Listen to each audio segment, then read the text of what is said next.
Hello, everyone. Welcome to Inside the Americas. Here's a look at what's coming up in today's show. Is America ready for another TV star president? Fans of talk show host Oprah Winfrey say she could be the perfect foil to face Donald Trump in 2020. Thousands of Mexicans saw their homes and towns crumble in the recent earthquakes there. We'll look at the innovative project that's using old bottles to rebuild. And an inside look at the hottest tech gadgets of the year from the Consumer Electronics Show in Las Vegas. I'm Jeannie Godula.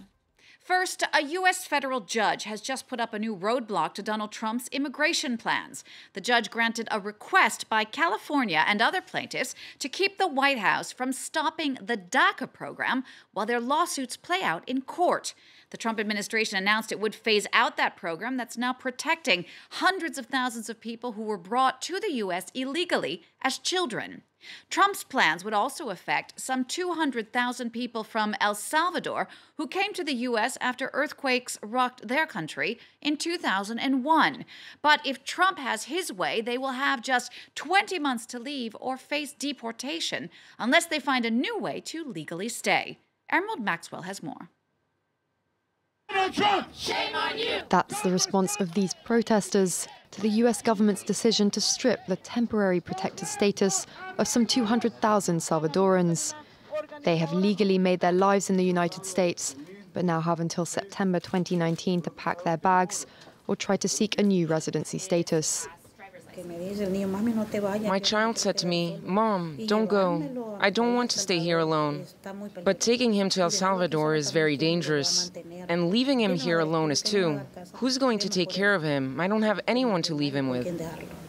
The temporary protected status was brought in 2001 to cope with an influx of refugees from El Salvador after two massive earthquakes struck the country.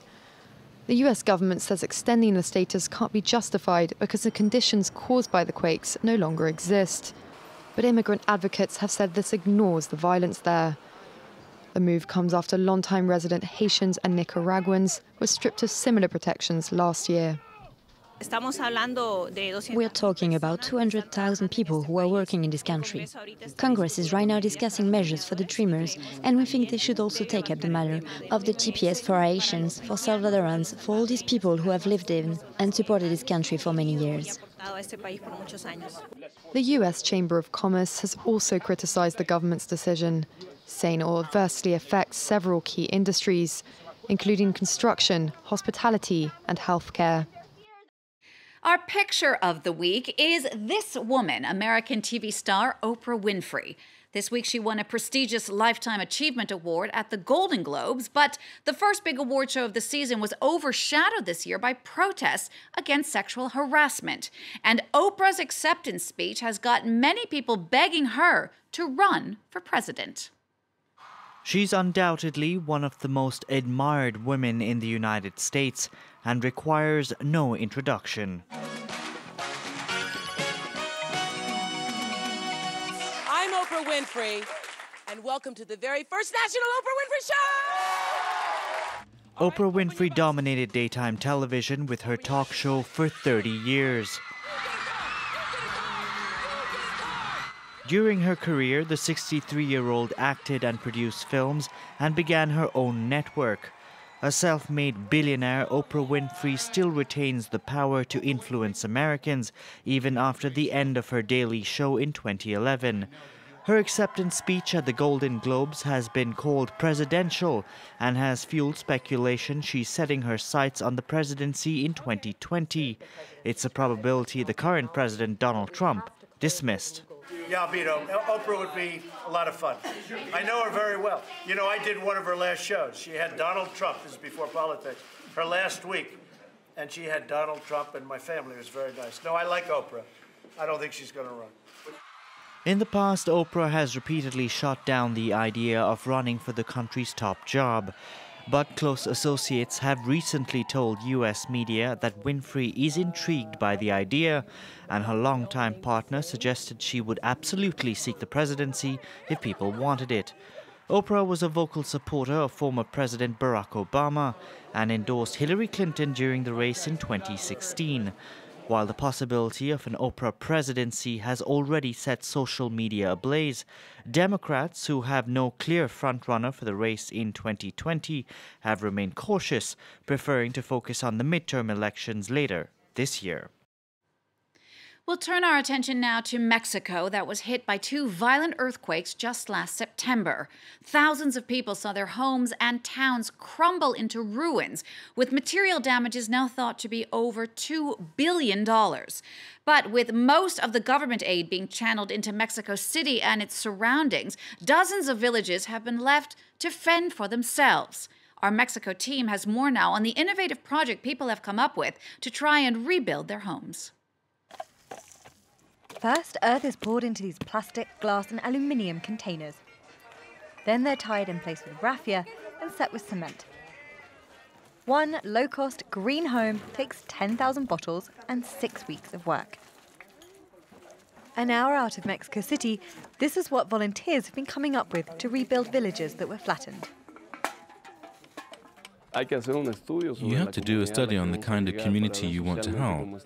You can't show up and impose this project on someone. You need to present the idea, speak with victims, and if they want it, then you can get to work.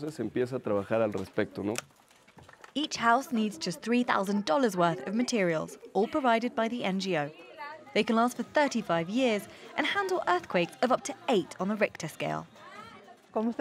All these ruins were my house. We had just 1 bedroom and 5 of us slept there. This new house is turning into an upgrade Josefina never expected. It will be 2 bedrooms, a bathroom, a kitchen and a living room. It's an honor to have a proper home. 3 months on from the earthquake, 120,000 people are still homeless. Jojutla is one of the villages closest to the epicenter. Here, there's still lots of rubble from collapsed houses, but the school is top of the agenda. We were among the first schools to receive help. I asked for 9 tents and I received 18. They arrived at the right time.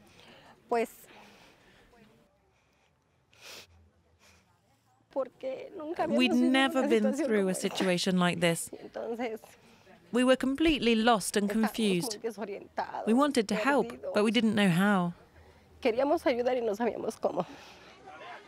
NGOs are focusing on rebuilding the nearly 2,000 schools that were partially or totally destroyed.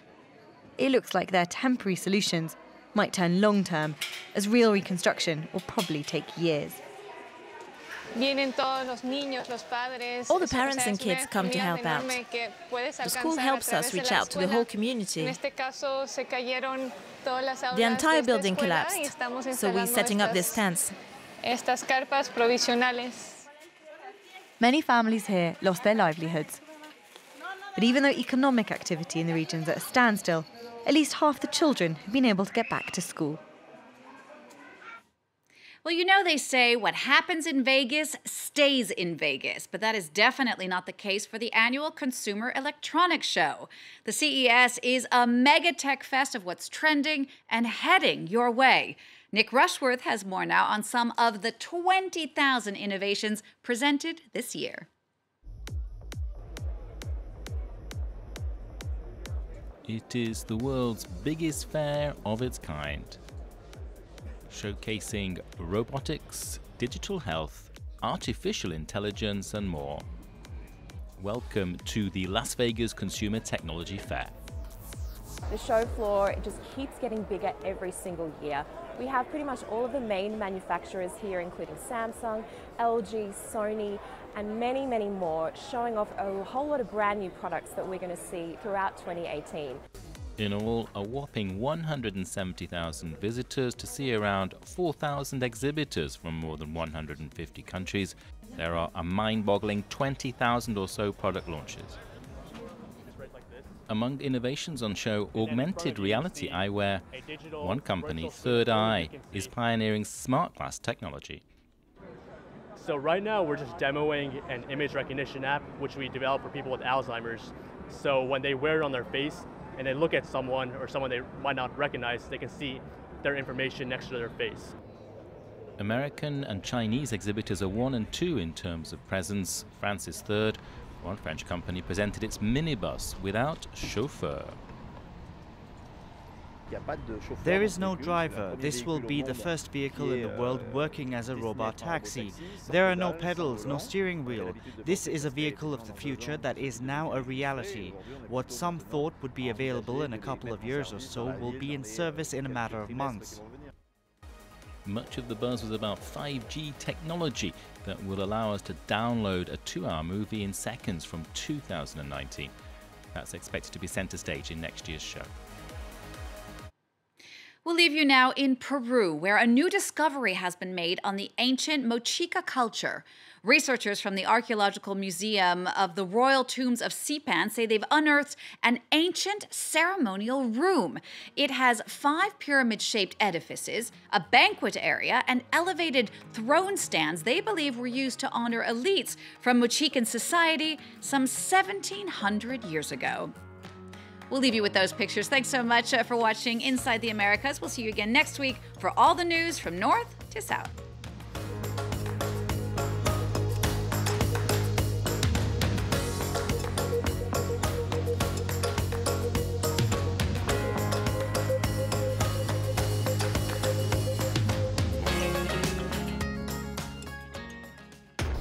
Across Africa, presented by Georgia Calvin-Smith. From North to South Africa, from Bamako to Nairobi, from Accra to Mogadishu. Bringing you all the political, economic, cultural and social news from Africa for a better insight into an ever-changing continent. Across Africa on France 24 and France24.com.